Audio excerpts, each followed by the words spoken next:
Hi అండి, అందరికీ నమస్కారం. ఈరోజు మనం తెలుసుకోబోయే విషయం ఏంటంటే బోనాలు గురించి. బోనాలు పండుగ జంట నగరాల్లో ఎలా చేసుకుంటారనేది మనం తెలుసుకుందాం. ఆషాఢ మాసంలో కొత్త పెళ్లి కూతురు పుట్టింటికి రావడం సాంప్రదాయం. ఈ మాసంలోని హిందూ సాంప్రదాయం ఆచరించే ప్రతి గడప పచ్చని తోరణాలతో కలకల్లాడుతూ బోనాలు వేడుకలతో ప్రత్యేక శోభను సంతరించుకుంటుంది. తెలంగాణలో బోనాలు పండుగ ఉనికి 13వ శతాబ్దపు కాకతీయుల కాలం అంటే దాదాపు 600 ఏళ్ల క్రితం నాటి నుంచి ఉన్నట్టు ఆధారాలు ఉన్నట్టు చరిత్రకారులు చెబుతున్నారు. రాణి రుద్రమ్మదేవి వరంగల్ జిల్లా మొగిలిచెర్ల ఏకవేర దేవికి బోనం సమర్పించినట్లు చారిత్రక గ్రంథాలు వెల్లడిస్తున్నాయి.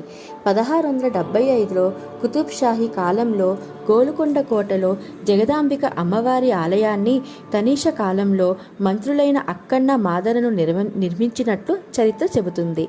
ఆనాటి నుంచి నేటి వరకు తొలి బోనం గోల్కొండ కోటలోనే సమర్పించడం ఒక సాంప్రదాయకంగా కొనసాగుతుంది. 1813లో బ్రిటిష్ కాలంలో హైదరాబాద్, సికింద్రాబాద్ జంట నగరాల్లో పరిసర ప్రాంతాల్లో తీవ్రమైన ప్లేగు వ్యాధి ప్రబలించింది. ఈ కారణంగా వేలాది మంది చనిపోయారు. ఆ సమయంలో సికింద్రాబాద్లో పనిచేసే సైనికులు ఉజ్జయిని మహంకాళి అమ్మవారిని వేడుకున్నారు. అమ్మవారి మహిమతో వ్యాధి నయమయ్యింది. అందుకు కృతజ్ఞతగా సికింద్రాబాద్ ఉజ్జయిని మహంకాళి ఆలయాన్ని నిర్మించి బోనాలు ఎత్తడం ప్రారంభించగా ఆ సాంప్రదాయం నిర్విఘ్నంగా కొనసాగుతూ వస్తుంది. బోనం అంటే భోజనం పదం నుంచి బోనం ఉద్భవించింది.